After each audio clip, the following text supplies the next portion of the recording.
भैया, जिस प्रकार से सरकार हिडनबर्ग और अडानी मामले पे घिरी हुई है, सरकार के लिए बहुत बड़ा मामला है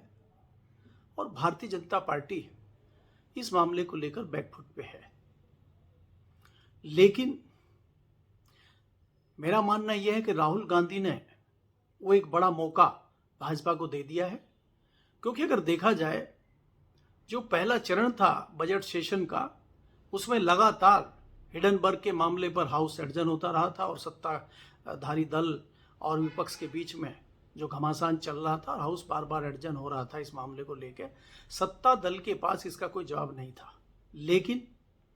यही स्थिति इस चंक में होनी थी। लेकिन कुछ दिन पहले राहुल गांधी ने एक मौका भारतीय जनता पार्टी को दे दिया, जिसका ढाल बनाकर भारतीय जनता पार्टी जो है उल्टा उसमें विपक्ष को घेर ले रही है और उसका नतीजा आपको सदन में दिखाई देता है। अब अगर आप देखें कि इतना बड़ा इशू है, इसके अलावा इसमें और कुछ नई चीज़ें जोड़नी थी। जो लगातार एजेंसियों का दुरुपयोग हो रहा है, उसमें आम आदमी पार्टी, नीतीश की पार्टी, लालू की पार्टी, तेलंगाना का केसीआर का दल, ये तमाम विपक्ष मिलकर जो भाजपा को और सरकार को घेरने वाला था, वो सब मामला दब गया, क्योंकि राहुल गांधी ने एक ऐसा मौका दे दिया। और मैं इसको कहता हूं कि आपदा में अवसर भारतीय जनता पार्टी ने ढूंढ लिया है और उसी हथियार का प्रयोग भारतीय जनता पार्टी सदन में करती हुई आपको दिखाई दे रही है। देखिए, ये इतिहास में पहली बार है कि संसद में विपक्ष कम और सत्ताधारी दल जो है वो ज्यादा विरोध जता रहा है। उसका कहना है कि राहुल गांधी माफी मांगे और इसी मुद्दे पर सत्ता पक्ष हाउस नहीं चलने दे रहा है, जबकि होना ये चाहिए था कि तमाम जो घोटाले घपले हैं, हिडनबर्ग और अडानी मामला है, उस पर विपक्ष को, सत्ताधारी दल को घेरना चाहिए था, सरकार को घेरना चाहिए था। लेकिन आपदा में अवसर ढूंढने में माहिर भाजपा ने एक ऐसा अवसर ढूंढ लिया है कि उन्होंने राहुल गांधी के उस बयान को मुद्दा बनाकर राहुल गांधी को घेर लिया है। तो अजीब विडंबना है कि जहां पर लोकसभा चलाने की जिम्मेदारी सरकार के ऊपर है, सरकार उससे साफ बचती नजर आ रही है। और अगर आज की हम बात देखें कि जिस प्रकार से मैंने देखा कि स्पीकर का जो व्यवहार था वो बहुत ही नरम मुझे दिखाई दिया, और उसके बाद सेकेंड हाफ में जब 2 बजे पार्लियामेंट शुरू हुई, लोकसभा का सदन शुरू हुआ, तो जो संसदीय कार्य मंत्री है वो खड़े होकर जवाब दे रहे हैं और पीछे से सत्ताधारी दल के लोगों की आवाज आ रही है हो हल्ले की। तो इससे साफ जाहिर होता है कि विपक्ष की जगह पक्ष बहुत ज्यादा हो हल्ला संसद में कर रहा है। इसके अलावा अगर आप देखेंगे,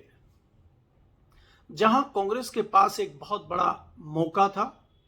सरकार को घेरने का,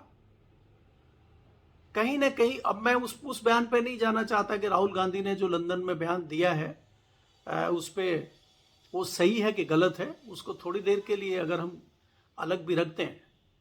तो मुझे लगता है कि भारतीय जनता पार्टी को एक बड़ा हथियार मिल गया है और भारतीय जनता पार्टी ने उसी मामले पर कांग्रेस को दबाया हुआ है। लेकिन कांग्रेस आगे क्या रणनीति करे, कांग्रेस क्या करे, कांग्रेस को समझ नहीं आ रहा है। मेरे विचार से अगर 1 मिनट के लिए हम मान लें कि राहुल गांधी ने सदन में अपनी बात रखने के लिए स्पीकर से समय मांगा है और स्पीकर उनको समय नहीं दे रहे हैं, तो उनको चाहिए कि वो मीडिया के सामने आए और वो ये कहें कि मेरी वजह से अगर देश को नुकसान हो रहा है, पार्लियामेंट में कार्यवाही नहीं चल रही है, तो मैं माफी मांगने को तैयार हूं। लेकिन उसके बदले क्या भारतीय जनता पार्टी अडानी और हिडनबर्ग मामले पे जेपीसी बनाने को तैयार है, इसकी जांच करने को तैयार है? क्या दूसरी जो एजेंसियों का प्रयोग विपक्षी नेताओं को गिरफ्तार करने और उनको हैरेसमेंट करने के लिए किया जा रहा है, क्या उस पर सरकार कुछ बोलने को तैयार है? क्या पार्लियामेंट में इस मामले पे बहस होगी? तो ये सारे सवाल हैं जो राहुल गांधी सरकार से कर सकते हैं। लेकिन मजे की बात ये देखिए कि सरकार ही विपक्ष को घेर रही है। ऐसा बहुत कम देखने को मिलता है कि विपक्ष सरकार को घेरता हुआ नजर आता है, सदन में भी और सड़क पे भी। लेकिन यहां उल्टा हो रहा है कि दोनों तरफ सत्तारूढ़ भाजपा हावी है विपक्ष पे और विपक्ष घिरा हुआ नजर आ रहा है और विपक्ष को समझ नहीं आ रहा है। तो मुझे लगता है कि कहीं ना कहीं विपक्ष की रणनीति कमजोर है और इसीलिए वो सत्तारूढ़ भाजपा के दबाव में है।